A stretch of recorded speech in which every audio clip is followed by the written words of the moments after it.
Bon, dire qu'une augmentation de 3,5% est un moindre mal, voire un gain pour les locataires, c'est au minimum du charlatanisme, au pire une arnaque.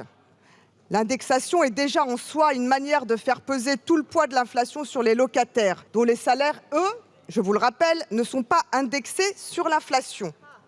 Eh oui, quel sens, dites-moi, peut avoir le mode de calcul des indices locatifs en période de choc inflationniste? Je vous rappelle qu'en 10 ans, les loyers ont augmenté de 44% dans le secteur locatif privé.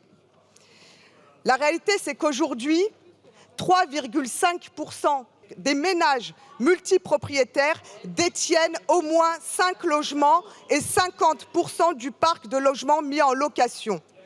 Vous parlez d'un équilibre dans le respect du droit de la propriété, mais la réalité, c'est que vous avez fait un choix politique. Ce choix politique, c'est celui de la rente. Vous avez fait le choix de protéger la rente, de protéger les rentiers, de donner encore des marges supplémentaires aux profiteurs de crise, aux profiteurs de l'inflation.